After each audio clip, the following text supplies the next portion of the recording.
आप किसी का गुलाम बन के रहना चाहते हैं कि आप फ़क्र से फ्रीली चलना चाहते हैं? अगर आप फ़क्र से फ्रीली चलना चाहते हैं तो आप जो आपको सही लगे, जो सही पार्टी है, जो आपके देश के लिए अच्छा कर रही है, उसको सपोर्ट करें। नेपाल सदा ही स्वतंत्र रहा है और स्वतंत्र रहना चाहिए, किसी का गुलाम नहीं रहना चाहिए। हेलो दोस्तों, आ गया हूँ नई वीडियो के साथ आपके सामने और इस वीडियो को शुरू से अंत तक ज़रूर देखिएगा दोस्तों। तो नमस्कार दोस्तों, मेरा नाम है सचिन और आप सभी का स्वागत है मेरे यूट्यूब चैनल सचिन यूनिक में। तो चलिए दोस्तों वीडियो शुरू करते हैं।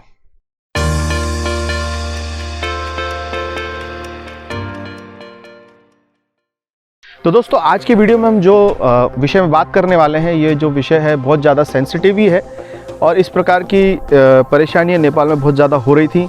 आपने देखा भी फ़िलहाल में जो अभी नेपाल में जो MCC पास हो गया है, बहुत ज़्यादा प्रेशर से, अमेरिकन प्रेशर के माध्यम से ये पूरी तरीके से अनुमोदित हो गया है प्रतिनिधि सभा, नेपाल के प्रतिनिधि सभा, संसद के प्रतिनिधि सभा में। हुन्छ भन्ने पक्षका मान्य सदस्यहरूको बहुमत भएकोले नेपाल सरकार र अमेरिकी सहयोग निकाय मिलेनियम च्यालेन्ज कर्पोरेसन बीच भएको अनुदान सहायता सम्झौता मिलेनियम च्यालेन्ज कम्प्याक्टका साथै प्रतिनिधि सभाबाट उक्त सम्झौतामाथिको प्रस्तावित व्याख्यात्मक घोषणालाई नेपालको संविधानको धारा 279 तथा प्रतिनिधि सभा नियमावली 2075 को नियम 230 बमोजिम अनुमोदन गरियोस् भन्ने प्रस्ताव पारित भएको घोषणा गर्दछु।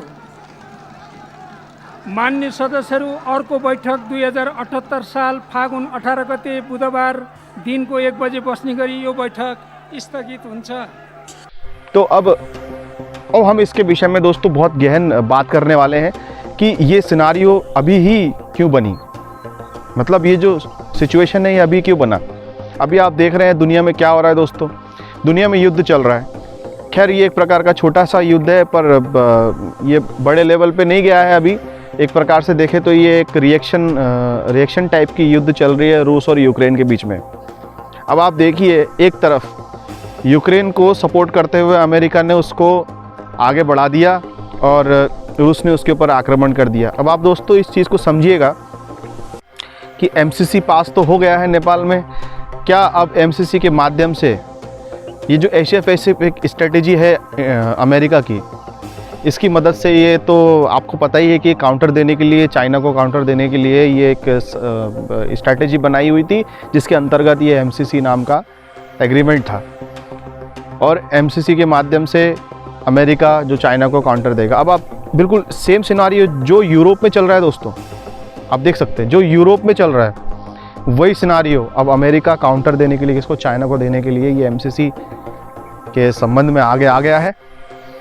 और इसके साथ 2 कदम आगे बढ़ के नेपाल के जो भ्रष्टाचारी नेता हैं, जिन्होंने मतलब देश के लोगों के बारे में नहीं सोचा और अपने किस प्रकार लोगों की भलाई के बारे में नहीं सोचा और MCC को अनुमोदित कर दिया है दोस्तों। हाँ दोस्तों, ये अनुमोदित हो चुका है। अब एक प्रकार से देखा जाए तो ये जितने भी प्रावधान हैं MCC के वो सब लागू हो गए हैं। हालांकि कुछ ऐसे नेता हैं, वरिष्ठ नेता, ज़्यादातर इसको जो पारित करने के लिए आप सब जानते हैं, शेर बहादुर देउबा जी, जो अपने ही आप में बहुत पता नहीं किस प्रकार के व्यक्ति हैं, मेरे को तो समझ में नहीं आया किस प्रकार का लीडर है।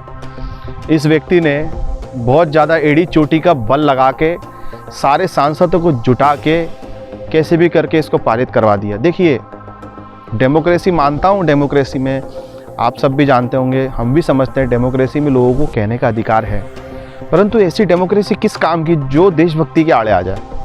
आप समझ रहे हैं, जो देशभक्ति और राष्ट्रवाद के आड़े आ जाए, ऐसी डेमोक्रेसी किसी काम की नहीं है। अब इन्हें क्या किया, देखिए जनता इतनी परेशान, जनता खुद बोल रही है कि हमें नहीं चाहिए।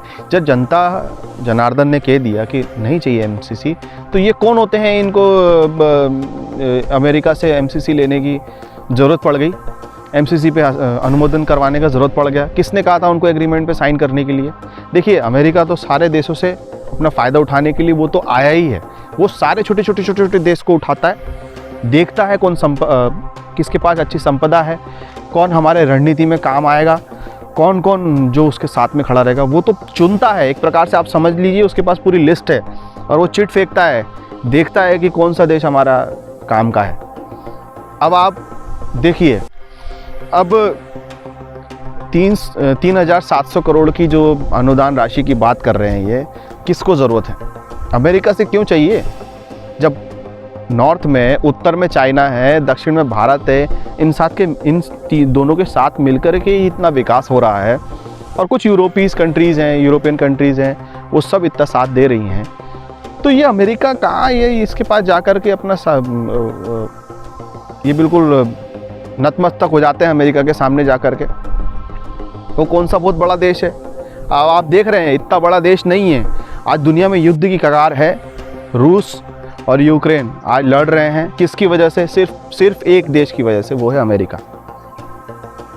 आप इस चीज़ को समझिए दोस्तों। और मैं ये भी कहना चाहूँगा, जितने भी लीडर्स नेपाल के देख रहे हैं, वो सब समझें इस चीज़ को कि आप लोगों ने जो कर लिया ना, अपने पैर पे कुल्हाड़ी मार ली है। मैं अपने आप से मैं आज देखा, जब मैं 2 दिन पहले मैंने ये न्यूज़ देखी, मैंने जब ये देखा, लाइव फुटेज देखा, तो मुझे सही में बुरा लगा। देखिए, इसका इम्पैक्ट नेपाल को तो होगा ही होगा। आप मान के चलो 100% में से 70% अगर नेपाल को हो रहा है, तो 30% इंडिया को तो होगा ही होगा। आप ये नहीं कह सकते कि नेपाल ही नुकसान में रहेगा, भारत को भी उतना ही नुकसान है। और देखिए, हम जैसे लोग जो भारत और नेपाल के संबंध में अच्छे रिश्ते कायम करने की कोशिश कर रहे हैं, और इस प्रकार से अगर वो चीज़ें दिखेंगी, सामने आएंगी, तो बुरा तो लगेगा ना। अब देखिए, अब क्या हो सकता है? अब आप समझिए, एक सिनारियो बता रहा हूँ मैं आपको, क्या हो सकता है।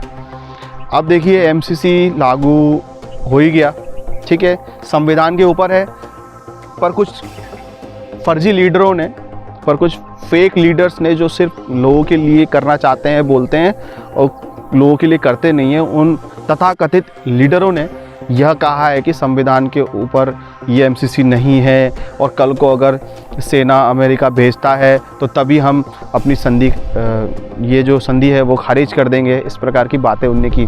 देखिए दोस्तों, सबको पता है कि जो महाकाली क्षेत्र में आकर के कुछ ऐसे नेता हैं जिन्होंने अपने घर में अमेरिकी सेना के कुछ जवानों को ला कर के भी बिठाया था। तो अब उन्हीं की पार्टी के लोग, समझ रहे, उनने ऐसा किया, और वो व्यक्ति आकर के ऐसा बोल रहा है कि ऐसी गारंटी दे रहा हो, कुछ नहीं होगा। अरे आपकी गारंटी से क्या होता है साहब? आपकी गारंटी से कुछ नहीं होता, ठीक है। जो लोगों को दिख रहा है ना, जो लोग समझ रहे हैं, जितने विद्वान लोग इसके बारे में कह रहे हैं, आप कोई विद्वान तो हो नहीं जो आप डायरेक्टली कह दे रहे हो कि MCC गलत है ही नहीं। देखिए, आप किसी चीज़ की गारंटी ले नहीं सकते। जब यूक्रेन ने गारंटी ले सका, जब रूस ने गारंटी ले सका, यूरोपियन कंट्रीज़ ने गारंटी ले सकी अमेरिका की, तो आप क्या गारंटी लेते हो?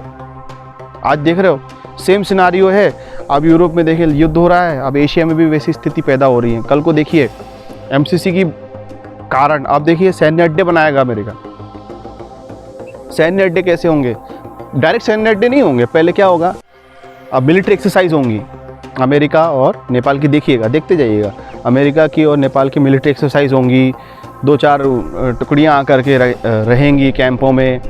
उसके बाद धीरे धीरे करके जब बड़े लेवल पे, जब ट्रेडिशनल जब रिलेशन बिल्डअप हो जाएंगे, तो उस केस में क्या होगा? चाइना वैसी दुश्मन है अमेरिका का, वो खड़ा हो जाएगा, बोलेगा, और ख़राब हो जाएंगे रिश्ते आपके। समझ रहे हैं आप? आप पड़ोसी नहीं बदल सकते। आप नेपाल अपने पड़ोसी नहीं बदल सकता। मैं भारत की भी यही बोल रहा हूँ, चाइना की भी यही बोल रहा हूँ। कोई भी देश अपना पड़ोसी नहीं बदल सकता। या तो पड़ोसी के हिसाब से ढल जाओ, या तो पड़ोसी और आपकी ट्यूनिंग बराबर रहे, तो आप अपने विचार रख सको, वो आपको समझे, और दूसरा जो आप पड़ोसी है, आप वो अपने विचार रखे तो आप समझें। इस प्रकार की ट्यूनिंग होना बहुत ज़रूरी है। एक और कोई थर्ड नेशन जो 7 समंदर पार रहता है, वो व्यक्ति आकर के आपको ज्ञान दे रहा है कि ऐसा करो। देखिए, विवेक का इस्तेमाल करिए। नेताओं, आप लोग समझ जाओ, आप लोगों का काम नहीं है। आप लोगों को देख के लगता है कि शायद लीडरशिप आप लोगों की बहुत कमज़ोर है। इन सबको देख करके तो ऐसे ही लगता है कि शायद राजशाही अच्छी थी, पहले ही राजशाही अच्छी थी। जो राजशाही एक प्रकार से, वहाँ पे किसी प्रकार का कोई इन्फिल्ट्रेशन नहीं होता था। कोई भी बाहर की सेना हो गई या बाहर के रिप्रेजेंटेटिव हो गए, प्रतिनिधि हो गए, वो किसी प्रकार का इन्फिल्ट्रेट नहीं करते थे गवर्नमेंट को। राजा सुप्रीम पावर हुआ करता था। आज तो मतलब डेमोक्रेसी के नाम पे लोगों को इतना बेवकूफ़ बनाया जा रहा है कि आप देख रहे हैं कि जनता मतलब इतनी परेशान कि जिस दिन MCC पास हुआ उसके बाद लोगों ने आंदोलन तक कर दिए। अब आप सोचिए, वो नियम कानून किस काम का? वो 3,700 करोड़ का जो अनुदान है, वो किसी काम का नहीं है। इतना तो व्यापारी हो जाता है। इतना तो अगर आप चाहें और इंडिया नेपाल और चाइना नेपाल के साथ व्यापार करके इतना कमा लें, पर मेहनत नहीं करना। आप बड़ी बड़ी इंडस्ट्रीज जो भी हैं, आपके कुटीर उद्योग हैं, स्मॉल इंडस्ट्रीज हो गई, लार्ज स्केल इंडस्ट्रीज हो गई, उन सबको आपने बंद करके रख दिया, उनको पनपने का मौका ही नहीं दे रहे हैं। तो फिर कहाँ से पैसा आएगा, कहाँ से रेवेन्यू आएगा? कई प्रकार के नियम कायदे कानून लगा के रखे हैं आपने। वो कंपनी कमाने के लिए भी 10 प्रकार उसको सोचना पड़ता है कि करें भी कि नहीं करें। कितनी बड़ी बड़ी इंडस्ट्रीज़ थी नेपाल में, उनका आज नामो निशानी नहीं है। आपको वैसी बाहर से सामान लेना पड़ता है, तो फिर आप वही है ना, कर्ज पे ही लोगे पैसे। खैर वो अनुदान है, पर वो अनुदान के नाम पे देखिए अमेरिका बहुत चतुर देश है। वो अनुदान तो देगा पर आपसे कुछ ना कुछ ले लेगा। वो आपको लगेगा कि शायद कोई बात नहीं, इतना ज़्यादा तो मांग नहीं रहा है, पर वो आपके भविष्य के लिए बहुत ज़्यादा नुकसानदायक है। एक बार आप चाइना पे भरोसा कर सकते हो, पर आप एक बार अमेरिका पे कभी भरोसा मत करना, क्योंकि पड़ोसी है। पड़ोसी के हिसाब से बोल रहा हूँ मैं। और फिर भी संतुलन रिश्ते बनाने की कोशिश कर रहे हैं यहाँ पे। भारत और नेपाल हो गए, और भारत और चाइना। देखिए, हम युद्ध नहीं चाहते, मैं नहीं चाहता युद्ध हो। युद्ध अगर हो गया ना, तो आप ये समझ लो कि पूरी दुनिया से मानव जाति ख़त्म हो जाएगी, कुछ नहीं बचेगा। लोग सोच रहे होंगे, लोग चाय पी करके कोने में बैठ करके सोचते हैं युद्ध हो जाए, ये हो जाए, वो हो जाए, युद्ध हो जाए तो अच्छा है, फलाना ये मारेगा, ढिमाका ये मारेगा। देखिए, आप लोगों के पास जा कर के बैठिए ना, जो लोग परेशान हैं, जिनका घर जल गया है, जिनकी ज़मीन लुट गई है, जिनकी प्रॉपर्टी पे कोई दूसरी फ़ौज आकर के मतलब आक्रमण कर रही है, अतिक्रमण कर रही है, आप सोचो उसके पास जा कर के। इसी प्रकार जैसे नेपाल और भारत के जो बॉर्डर क्षेत्र में, चाहे चाइना और नेपाल के बॉर्डर क्षेत्र में जो लोग होते हैं, सबसे ज़्यादा नुकसान उन लोगों को होता है, क्योंकि वो बॉर्डर क्षेत्र पे है। अगर उस प्रकार की कोई दिक्कत पैदा हुई तो सबसे ज़्यादा नुकसान उन्हीं लोगों का होगा, क्योंकि वैली के अंदर बैठ करके, नेपाल के काठमांडू वैली में बैठ करके या इंडिया के दिल्ली क्षेत्र में बैठ करके आप, क्योंकि आप सब जगह से सुरक्षित हैं, तो आप सोचते हैं कि यार कोई दिक्कत नहीं है, कुछ नहीं, कोई प्रॉब्लम नहीं हो रही। पर आप बॉर्डर पे जाके देखिए, बॉर्डर पे कितनी सारी परेशानियां होती हैं। लोगों के घर जल जाते हैं, प्रॉपर्टी ख़त्म हो जाती है। खैर, मैं थोड़ा भावुक ज़्यादा हो रहा हूँ दोस्तों, क्योंकि देख के अच्छा नहीं लग रहा है। युद्ध का माहौल भी है, और ऊपर से नेपाल में इस प्रकार से MCC पे अनुमोदन हो गया, तो बहुत बुरा लग रहा है। तो अब देखते हैं क्या होता है दोस्तों। इसके संदर्भ में और विश्लेषण में लाता रहूँगा। बस इस प्रकार का युद्ध जो रूस और यूक्रेन का हो रहा है ना दोस्तों, ये युद्ध अमेरिका और चाइना का, या भारत और चाइना का, नेपाल नाम के देश के अंदर ना हो, क्योंकि बहुत अच्छा देश है। और एशिया में इंडिया, चाइना, नेपाल, ये जो देश है ना, ये अपने आप में बहुत धार्मिक और सांस्कृतिक